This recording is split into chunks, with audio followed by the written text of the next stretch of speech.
Good afternoon. Welcome to Prime Interest. I'm Perrianne Boring here in Washington, D.C. And here's the issues that we're tracking today. Maybe we buy more, maybe less. I'm talking about bonds. Ben Bernanke and the FOMC announced today that the pace of its QE purchases would depend on labor market and price inflation developments. The vague new language gives the Fed a potential exit later in the year, something that it's been hinting at. But an employment report this morning missed expectations. So it looks like the Fed maintains considerable wiggle room to keep the printing presses rolling for now. We'll talk about our previous monetary regime under Bretton Woods with author Ben Steele in a bit. The New York minute has been shaved down to a Chicago millisecond, and that's just about all the time it takes for high-frequency trading algos to front-run trades at the Chicago Mercantile Exchange. Futures markets from gold to crude oil to soybeans have been gamed this way for years. Ex-Goldmanite Gary Gensler was already pushing the CFTC to implement new oversight of high-speed traders. This was after last week's AP Twitter hack that sent markets plummeting in just minutes.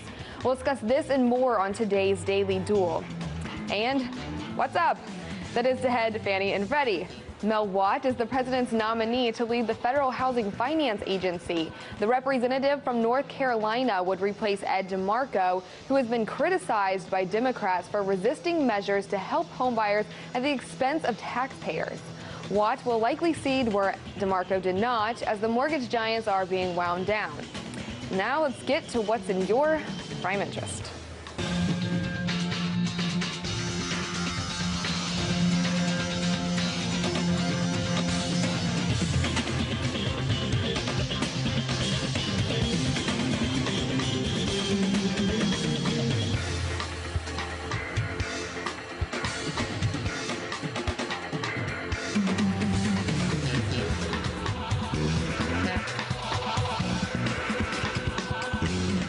In 2008, during the worst financial crisis since the Great Depression, then French President and UK Prime Minister called for a new Bretton Woods, an overhaul of the global financial system. They evoked the memory of the 1944 conference. Here, representatives from 44 nations trekked to New Hampshire to design a new monetary system for the post-World War II era. This is the meeting. To be discussed are plans for the stabilization of world currencies. All agreements must be ratified by the governing bodies of the nations involved before becoming effective. Why was it so important to establish stabilization of the world's currencies? Well, for one, the memories of World War I still lingered, specifically the unintended consequences of the peace treaty. The treaty contributed to Germany's bankruptcy, hyperinflation, and economic collapse, which is why, when designing the post-World War II economic structure, the focus was on reconstruction rather than reparations. The key goal of Bretton Woods was to ensure a stable global currency regime that would help all sides rebuild their economic structure. Earlier, we talked to Ben Steele, the author of the new book, The Battle of Bretton Woods. I asked him if today's currency wars bear any resemblance to the currency wars of the 1930s. You know, whatever coordination there might have been last year seems to have broken down. As you know, there was a lot of buzz surrounding the IMF spring meetings last week over whether Japan might kickstart a new international currency war. But here's the fundamental problem. Over the past few months, you've had perfectly rational, sober economic commentators arguing that the dollar is overvalued, that the euro is overvalued, that the yen is overvalued, that the pound sterling is overvalued. These four currencies alone represent over half the global economy. They can't all be overvalued. Yet if policymakers in each country pursues higher net exports through currency depreciation, some of them at least are going to be disappointed, and that's when you run the risk of overt protectionist measures. Now, this is precisely what FDR's Treasury Department was trying to stop permanently in the 1940s at Bretton Woods. Well, we have a graph here of central bank assets as a percent of GDP. Europe and the U.S. share of central bank assets are steadily increasing over the past 6 years, and Japan's are projected to reach 60% or higher under Abenomics. Quantitative easing itself is a relatively recent phenomenon, officially tracing back to Japan in 2001. Is it possible that balance sheet targeting, or QE, QE itself is a manifestation of new monetary regime and not unlike Bretton Woods. Yeah, we're in uncharted territories here. Quantitative easing is a reaction to the fact that official policy rates have hit zero in all these key economic areas. So if policymakers want to provide more stimulus, they have to use unusual means. The interesting thing is that under the Treasury Department's philosophy back at Bretton Woods in the 1940s, this would have been impossible because they were determined to institute a fixed exchange rate system where it would be really impossible for central banks to operate in such an uncoordinated manner. Well, during Bretton Woods, the U.S. heavily advocated for fixed exchange rates, but now we see politicians calling for floating exchange rates. Whether we're criticizing Switzerland for pegging to the euro or China for pegging to the U.S. dollar, why have we seen such a drastic shift in attitudes? Well, actually, the attitude has been very consistent. What we saw in the 1940s at Bretton Woods was a more competitive dollar, which is exactly what we're looking for today. In the 1940s, all the market pressure on the U.S. dollar was upward. So by obliging other currencies to fix to the U.S. dollar, we were actually helping to keep the U.S. dollar net down.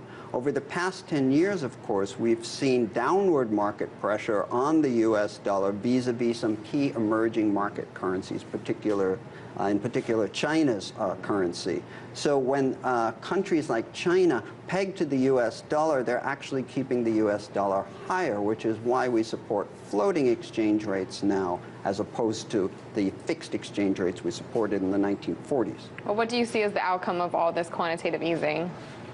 Well, I think we see the risk of a sort of uncoordinated unraveling of the international monetary system. You had, after the financial crisis, world leaders like Britain's Gordon Brown and France's President Sarkozy calling for a new Bretton Woods. But we're seeing less and less coordination over time.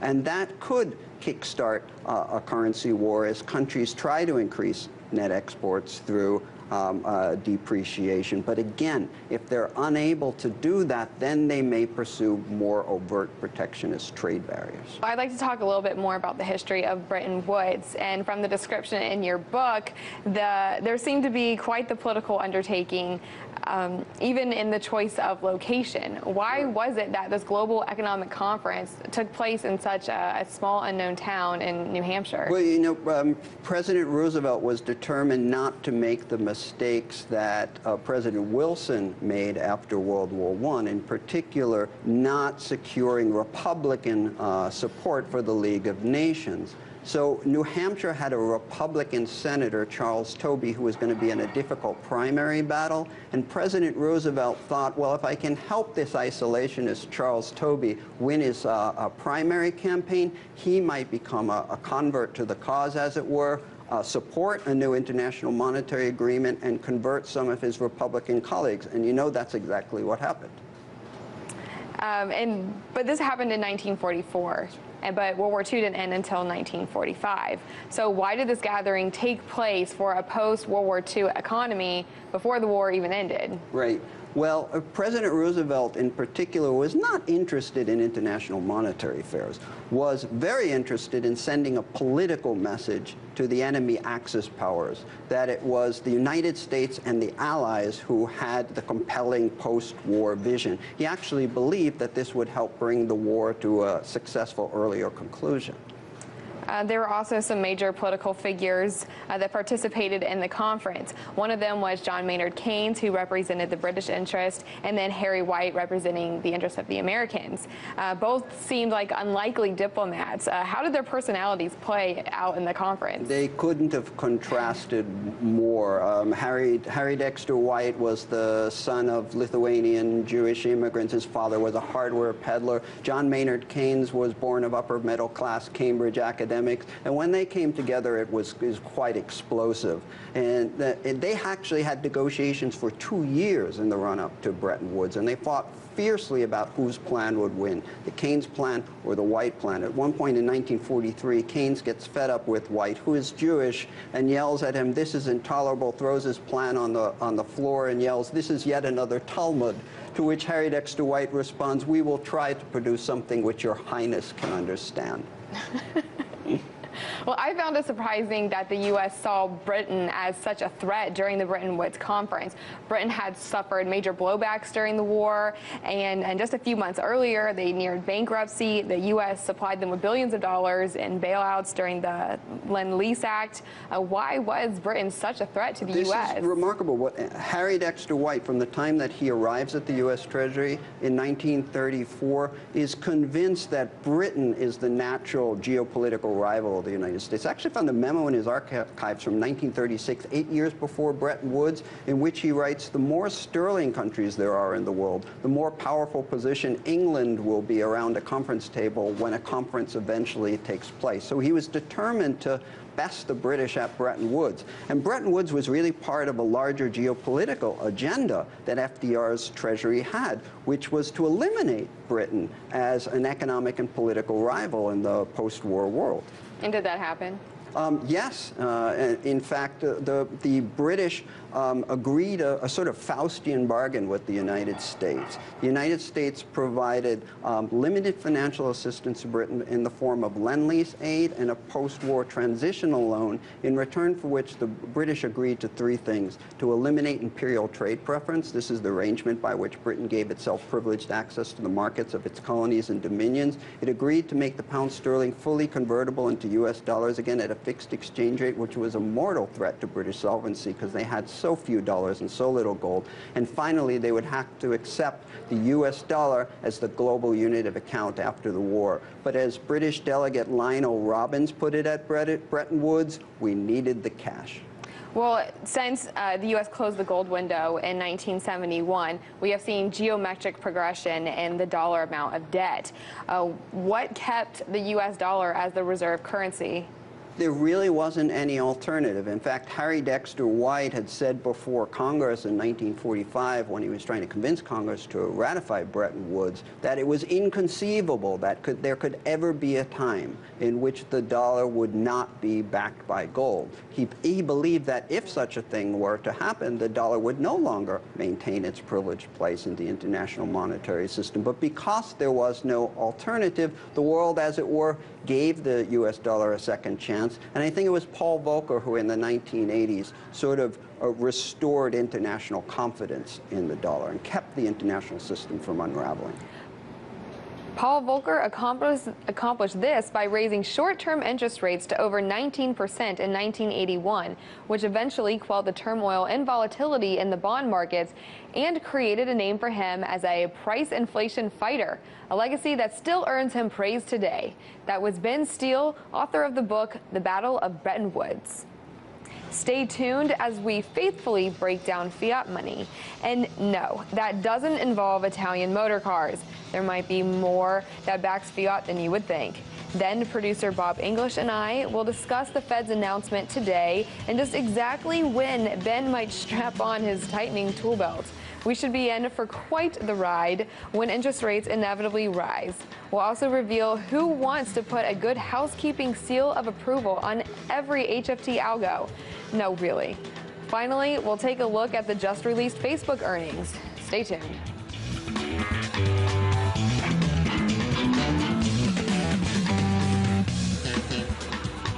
I got news for you, gang. The world is round. That's a good one, Mac. Thank you. The news begins anew. With more attacks on that breaking news is Casualties in Iraq. There's my kid. Don't tell me how much time I spent helping him. The Prime Minister. tomorrow morning, 6 a.m. Eastern. So you say no foreign aid whatsoever to him. Watch what happens. Coming up next. This is a Fox News.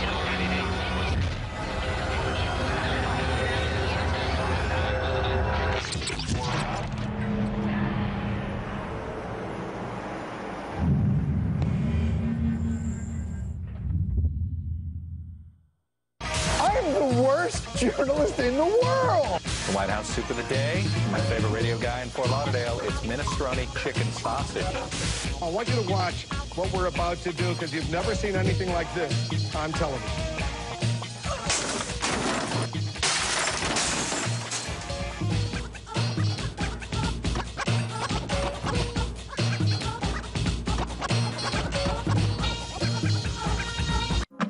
Looking for celebrity gossip and the feel-good fluff? You won't find it here. But if you're looking for relevant stories, unique perspectives, and tough questions, tune into RT.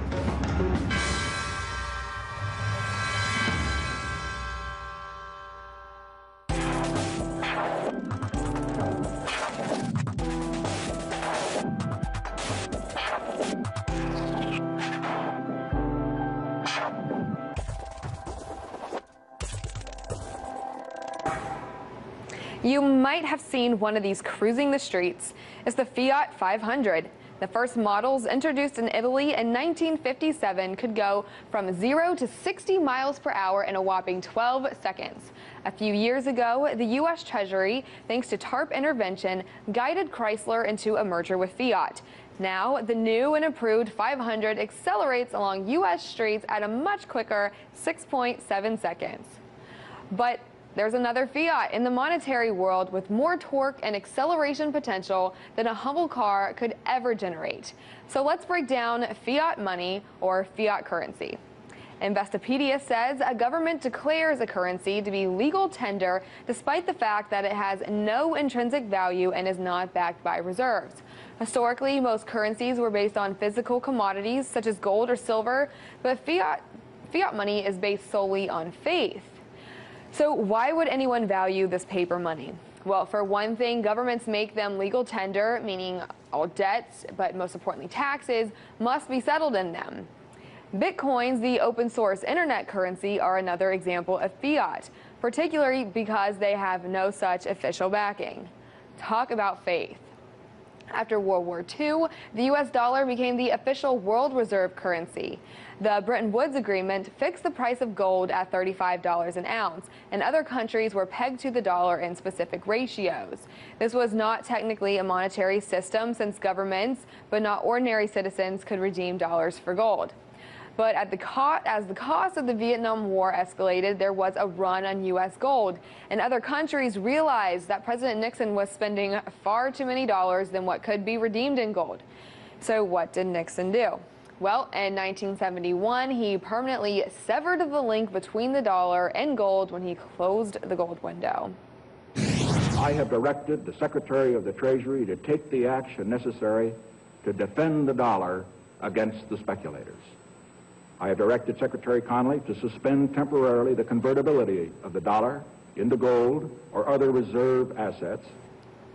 In late 1972, an IMF committee on finance ministers and central bankers met to discuss monetary reform, and according to an AP report, the Committee of 20 will be working to build a more flexible system, ending the dollar's once special status as the chief reserve currency. But this didn't happen because the most important commodity in the world, which is crude oil, would be priced only in U.S. dollars. Whether this was by design or accident, this would allow the U.S. Price inflation to be contained, and in essence, it exported inflation to its trade partners. So what has been the net effect of delinking the dollar from gold? Well, since 1971, the U.S. dollar has lost more than 80% of its value, and the supply of money has inflated upwards 900%. We'll have to wait to find out, but one wonders if the slope on this chart can accelerate forever. And that's how we break down fiat money.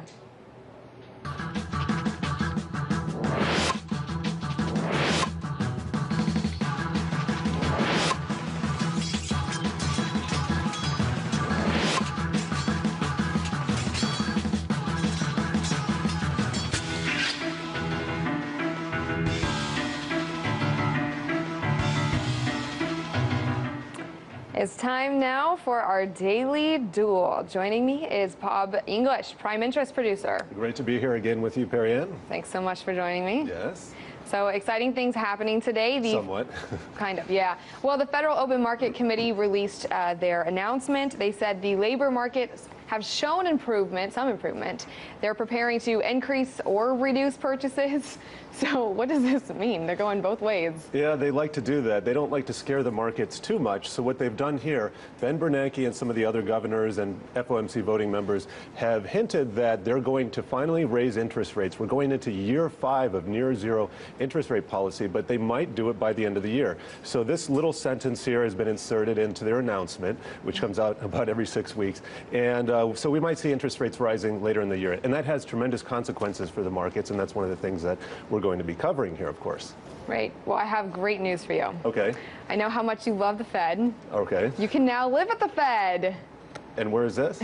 In Tennessee, the downtown Fed building, a private retail or a private real estate company has bought an old Fed building, and they're renovating it, and it's going to be called the Lofts at the Reserve, and it costs about $1,200 to $1,800 to stay there. And are they keeping any of the old remnants from the old Federal Reserve there? They're remodeling it in a way to preserve a lot of the historical purposes and parts of the building. Okay. I wonder if it's going to be haunted by the ghosts of dead fiat currency someday. I guess we'll have to see. I'm wondering if you can call the Fed in Washington and have them just print you the money to pay for the rent. Well, that would be one way of going about it. Sure, it could be securitized somehow and sold off to, rated by Moody's and sold off to investors in China or somewhere. Well, also in Chicago, high-frequency traders on the Chicago Mercantile Exchange are gaining information before the markets by renting server space directly from the exchange in the data centers. So they're getting a lot of heat for this. Bob, where are you? I think it's important for people to realize that high-frequency trading, and what is this exactly? A lot of these programs reside on the actual floor of the data centers. So we have the New York Stock Exchange. We know that HFT is a big presence in stocks, but it's also in the futures industry. And in Chicago, this has to do with the Chicago Mercantile Exchange. We have these HFT algos, which apparently have been front-running trades for years. And coincidentally, or not coincidentally enough, actually yesterday, Gary Gensler, who's the head of the CFTC, was pushing for a resolution or something in the CFTC that would monitor HFT algos and try to rein them in. And this is after last week's. And he wants to put a stamp on each one, right? Well, this is Bart Chilton. And he said this a couple years ago. He said he wants to put a good housekeeping stamp of approval on every algo. Which is literally impossible, right? Well, I'll leave it up to him to figure that one out. Do we have the capacity to do that? The CFTC certainly doesn't. Yeah. At least Gensler goes crying to the Senate Budget Committee again for funding this year. Well, I think, what's really important to understand is that these companies who are engaging in this are trading in milliseconds and macroseconds. So we're talking about thousandths of a second and millions of a second. And if a firm is in this market space, then they have the ability to take advantage of the latency issue at the CME. All they have to do is update their servers to be a part of it. It's an arms race, and you have to figure that the people who are making the most money at this are the HFT firms, and all the big banks like Goldman Sachs have their tentacles into this. And Goldman Sachs is one of the largest HFT traders, right? Historically, they have been. And what's on the opposite side are the exchanges. They have to make sure, they're required by law to make sure that there's a fair market for the people like you and me who might want to buy futures contracts or stocks, but they're only getting a limited investment revenue stream from the space that they're lending out. So it doesn't seem like it's that balanced because the money is in HFT. Well, they're lending the space at millions while they're gaining billions on these HFT trades. Yeah, it's probably an order of magnitude of difference. Definitely. But the argument I want to say is that they're lending the space, and which may or may not give them information beforehand. We're starting to see evidence of it, but we heard from someone at the CME saying that this isn't all the time; it's just sometimes. Well, and it's not to malign all HFT strategies that they're not all causing market disruptions, but one of the arguments against them that they tout is they say they provide liquidity. And when we saw, and I think we have a graph of this, if we can go to a graph of last week's Twitter AP fiasco, the Dow Jones, this is actually the S&P 500, crashed about 1% within a couple minutes, and then it recovered over the next few minutes. And this is something that was affected the futures markets and also the stock market, and it was all based on somebody who hacked a Twitter account, which is kind of ludicrous. Right, but the whole reason why they're leasing server space is so they can have direct access to the CME. So now we're harking on them for using that information that they're paying for. Well, that's true, but are the exchanges, are the regulators doing their job by allowing this to happen in the way that it's happening? And that's the argument. Well, I think what's more important is the infrastructure of these exchanges. Who's sitting on the board of these exchanges? Oh, the CME has one of the largest boards in existence. You should see it someday. But not only that, this is an issue that goes way before high-frequency trading was ever in existence, is the infrastructure of these companies to begin with, which can be questionable. Well, if you look at the New York Stock Exchange, it's a public company now, but it was operated a lot differently when it was just a member exchange. And ever since it became public, that's when it started having to please the shareholders. That's when it started having to generate revenue, and that's when it started renting out, leasing its server space next, to HFT firms right next to its data centers. All right, well, let's move on to Facebook. You just released their quarterly earnings today, and parts were good, parts were bad. What happened? Do you have the numbers? Okay, it looks like there was a beat and a miss. 1.46 billion in revenue, up 38% from Q1 2012. Okay, so this was a beat, and analysts were looking at earnings per share of 13 cents. They only got 12 cents. Big whoop. I think, the problem with Facebook is, when you have an IPO, the stock is supposed to go up, and there were so many problems. The stock is down right now, and that's why investors are suing Facebook. They're saying that Mark Zuckerberg and company didn't provide adequate disclosures, but it's all because they're losing money, not because. But that also goes back to when they issued their IPO. There were a lot of traders who had no information for days because the system was blocked. There were a lot of trading problems the day of the IPO. So there was that, and I think the underwriter is being sued separately for that. But we're going to see what happens with Facebook. All right. Thanks for joining me, Bob. Thank you. That's the duel.